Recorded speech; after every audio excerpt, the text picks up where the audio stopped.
네, 오늘 갈라디아서 25번째 그리스도의 자유 스스로 배워라 이 부분 함께 살펴보겠습니다. 네, 말씀 같이 읽어보겠습니다. 네, 읽어볼게요. 보라나 바울은 너희에게 말하노니 너희가 만일 할례를 받으면 그리스도께서 너희에게 아무 유익이 없으리라. 내가 할례를 받는 각 사람에게 다시 증언하노니 그는 율법 전체를 행할 의무를 가진 자라.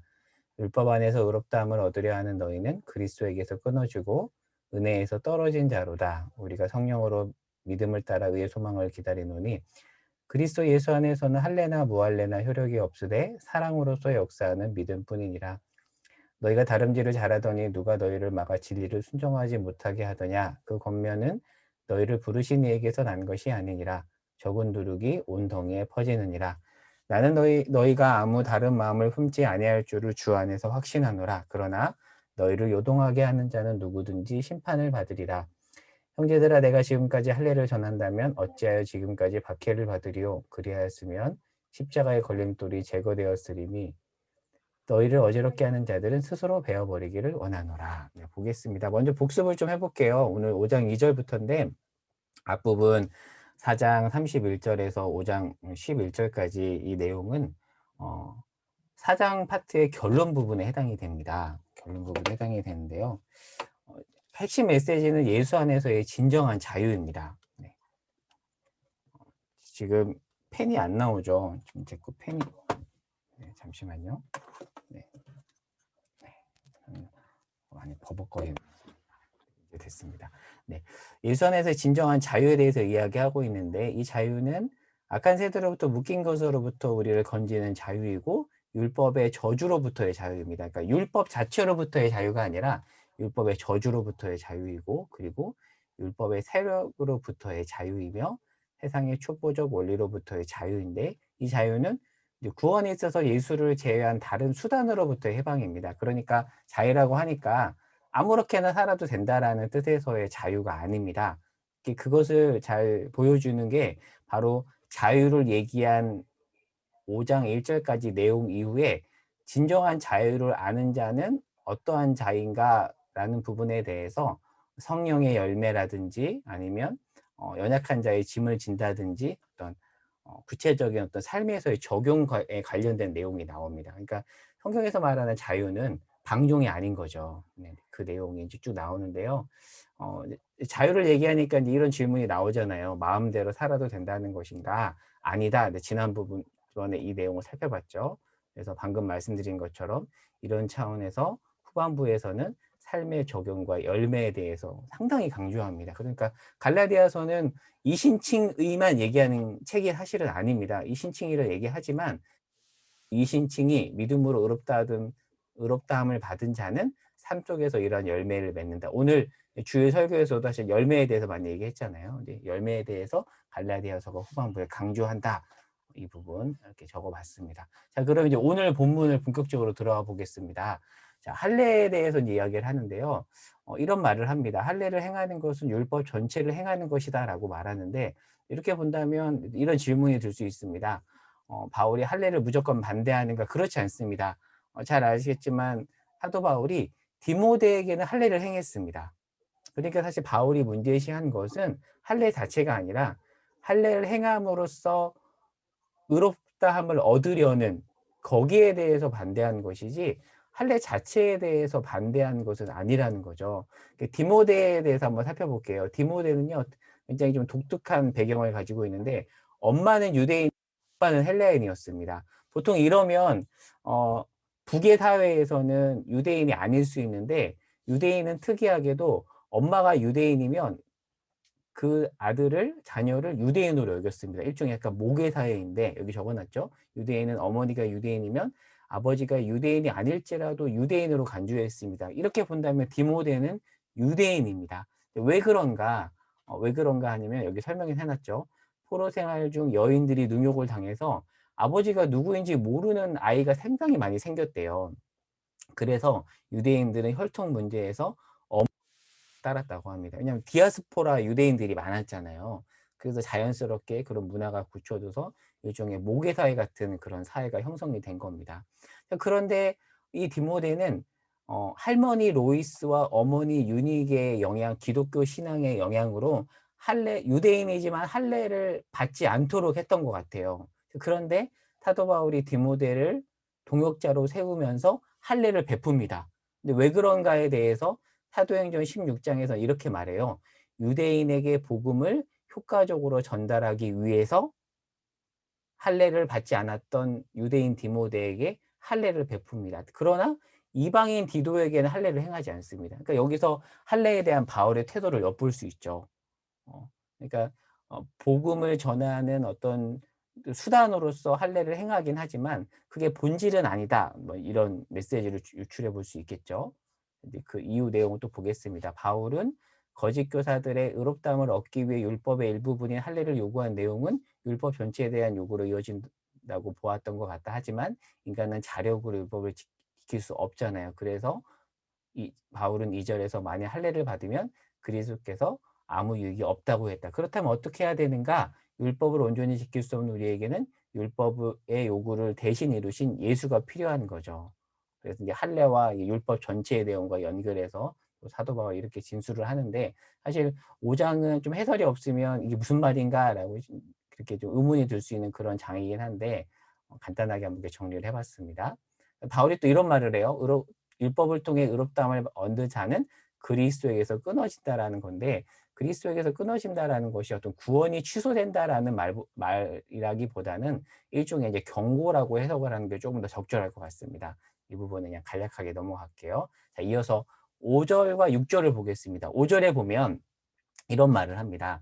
성령으로 믿음을 따라 의의 소망을 기다린다라고 되어 있는데요. 여기서 성령으로라고 되어 있습니다. 영어 성경이 조금 적절하게 표현되어 있는데, 영어 성경에 보면 성령으로, 여기서 이제 대문자 스피릿이니까 성령이죠. 성령으로 우리가 기다린다. 그러니까 1주체는 성령이지만 2주체는 우리라고 볼 수가 있습니다. 이제 율법하고 대비를 해본다면 사실 율법을 지켜야 된다라고 말하는 자들의 어떤 그 주장 이면에 있는 주체는 사실 누구였죠? 우리였잖아요. 율법을 온전히 지킬 수 없는 우리인데, 복음의 메시지 안에 들어오면 우리는 율법을 온전히 지킬 수 없고 결국 우리로 하여금 지키도록 하시는 이는 누구이다? 성령이다. 이런 차원에서 사도 바울은 성령으로라는 이 표현을 지금 5절에서 강조하고 있는 것입니다.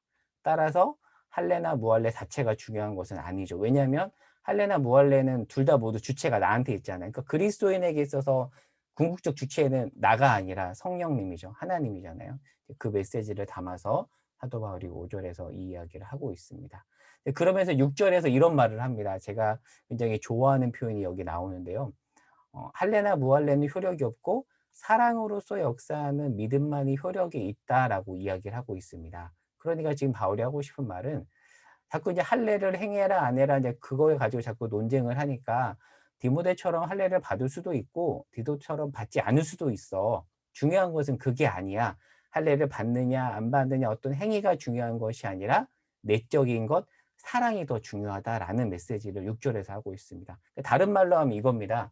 아무리 훌륭한 종교적 행위를 한다 해도, 기도 열심히 하고 금식하고 뭐 교회 열심히 다녀도 사랑이 드러나지 않으면 말짱 꽝이다. 할례나 무할례 그 자체가 중요한 것이 아니라 결국에는 사랑으로서 역사하는 믿음이 중요하다라는 말을 하고 있습니다. 오늘 이제 주일 설교 메시지하고도 조금 연결이 되죠. 고린도전서 13장 사랑장에서도 이런 말을 해요. 언변이 좋고 대단히 똑똑하고 큰 믿음이 있어도 사랑이 없으면 꽝이다. 역으로 말하면 우리는 사랑 없이 말을 잘할 수도 있고요. 지식을 잘 전달할 수도 있고 믿음을 보일 수도 있다라는 어떤 그런 식의 또 논리로도 연결이 됩니다. 그러니까 중요한 것은 뭐죠? 바로 사랑이라는 거. 그래서 ESV 스터디 바이블은 이렇게 설명을 해요. 바울은 할례 그 자체에 반대하는 것이 아니라 할례가 구원을 위해 요구될 경우에 반대하는 것이고, 더 중요한 것은 사랑이다. 그래서 갈라디아서 5장에서는 사도 바울이 그 논쟁 중심에서 사랑을 강조합니다. 그래서 여기서 사랑으로서 역사하는 그 믿음이라는 표현을 조금 더 자세히 살펴볼게요. 제가 마가복음에 있는 중풍병자 치유 사건 그 내용을 가지고 왔는데요. 여기서 믿음을 볼 수 있습니다. 중풍병에 걸린 한 사람을 데리고 4명의 동료들이 이렇게 걸을 수 없으니까 메고 예수님이 계신 곳으로 옵니다. 그러니까 이들에게는 뭐가 있었던 거죠? 사실 믿음이 있었잖아요. 믿음이 있었지만 이 믿음은 사랑과 분리된 믿음이 아니라 사랑을 통해 역사하는 믿음이었다라는 거죠. 사실 많은 부분 이 믿음과 사랑이 좀 분리되는 경우도 있는 것 같아요. 그러나 믿음과 사랑은 분리되지 않는다. 진짜 믿음이 좋다라면 그 믿음은 사랑으로 드러나는 믿음이다. 좀 이 부분을 강조하고 싶습니다. 사랑으로서 역사하는 믿음, 갈라디아서 5장 6절에서 강조하는 이 내용 방금 말씀드렸죠. 이렇게 정리해 봤습니다. 메시지 성경에서는 이렇게 표현을 합니다. 제가 읽어 볼게요. 그리스도 안에서는 종교적 의무를 성실히 준수하거나 무시하거나 아무 차이가 없기 때문입니다. 중요한 것은 그보다 훨씬 내적인 것입니다. 그러니까 갈라디아 교회 안에서 종교적 의무를 성실히 준수하냐 안 하냐 그거 가지고 막 논쟁을 하니까 바울이 그거보다 여러분 더 중요한 게 있는데 왜 그것을 놓칩니까? 중요한 것을 붙잡으십시오. 그것은 무엇인가? 바로 사랑으로 표현되는 믿음입니다. 이 메시지를 사도 바울이 하고 있는 것입니다. 7절에서 10절까지입니다. 바울이 이런 얘기를 하는 겁니다. 교인들에게 여러분 지금까지 잘했는데 지금은 잘못 가고 있습니다. 돌이키십시오 라는 이야기를 합니다. 그러니까 이 갈라디아 교인들은 바울을 통해 복음을 잘 받아들이고 그래서 교회가 세워졌잖아요. 하지만 교회 안에 거짓 교사들이 들어왔고 그들의 가르침에 갈라디아 교인들이 넘어갔습니다. 그러면서 사도 바울이 누룩 비유를 들어요. 누룩은 뭐죠? 이스트잖아요. 굉장히 작은데 빵을 이렇게 크게 부풀리게 하는 것처럼 잘못된 가르침이 처음에는 작게 보이지만 누룩 이스트처럼 불어서 공동체를 무너뜨릴 수 있으니 여러분 조심하십시오라고 이야기를 하고 있습니다. 그러면서 10절에서 사도 바울이 이런 말을 해요. 여러분이 다른 마음을 품지 아니할 줄을 확신한다라고 이렇게 굉장히 완곡하게 빨리 돌아오라는 이야기를 하고 있습니다. 그러니까 사실 지금 사도 바울 입장에서는 굉장히 속상할 수 있습니다. 왜냐하면 지금 갈라디아 교회를 바울이 복음을 전해서 세웠고 그들이 바울을 따랐는데 중간에 거짓 교사들이 들어와서 교회를 무너뜨리고 바울과 교인 사이를 이간질시켜서 굉장히 지금 어려움이 있는 상황입니다.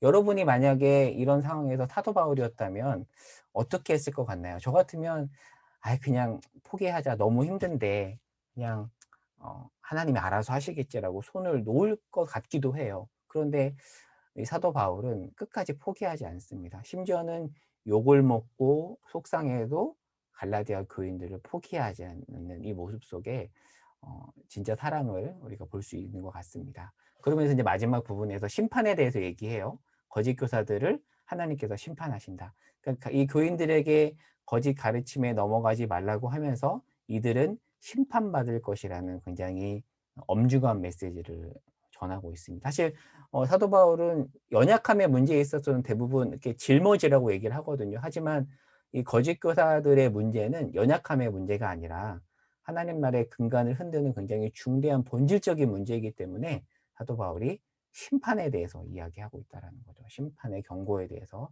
말씀해 주고 있습니다. 마지막 부분입니다. 11절하고 12절입니다. 지혜와 순결입니다. 11절에서 얻을 수 있는 힌트가 있습니다.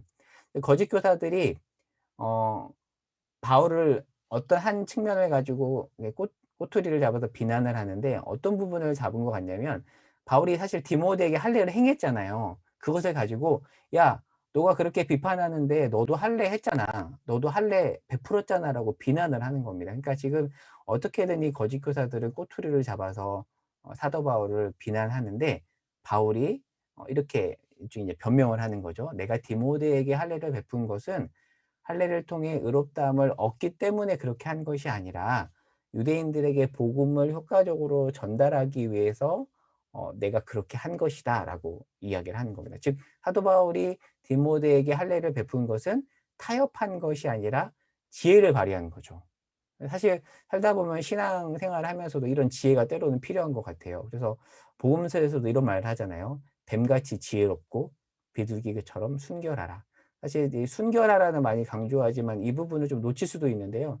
때로는 상황에 적절하게 대응함으로써 이렇게 지혜롭게 반응해야 되는 때도 있는 것 같습니다. 근데 더 중요한 건 사실 동기 같아요.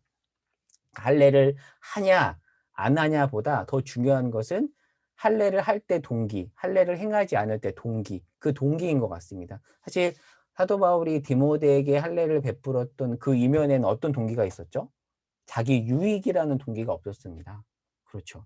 그리고 그러나 이 거짓 교사들이 할례를 강조했던 이면에는 어떤 동기가 있었죠? 사실은 자기들을 드러내고 그리고 교회를 흔들려는 어떻게 보면 잘못된 동기가 있었다라는 거죠. 그래서 사실 우리는 어떤 행동을 보죠. 어떤 판단과 어떤 결정을 보지만 더 중요한 것은 그 이면에 있는 동기인 것 같습니다. 동기.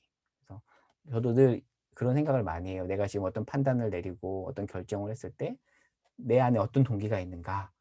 자기 유익을 추구하는 동기가 있는가? 아니면 나를 내어주려는 동기가 있는가? 그래서 그것을 점검하면 사실 본인은 알죠. 본인은 알죠. 근데 바울이 디모데에게 할례를 행한 동기에는 바로 자기 내어줌이 있었습니다. 자기 내어줌이 있었죠.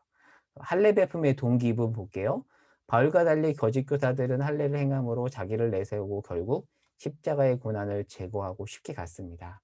어떤 종교적인 행동을 한다면 그것의 동기가 자기의 유익이 되면 안 되는데 거짓 교사들은 자기의 유익을 위해 그렇게 했고 그것은 바로 십자가의 고난을 제거한 자기 치장에 불과했습니다.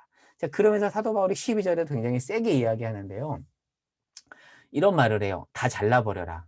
왜냐하면 사실 갈라디아 교회에 들어온 거짓 교사들이 강조했던 게 뭐죠? 할례잖아요. 할례는 오늘날로 본다면 일종의 포경수술 같은 그런 표피를 자르는 그런 행위잖아요.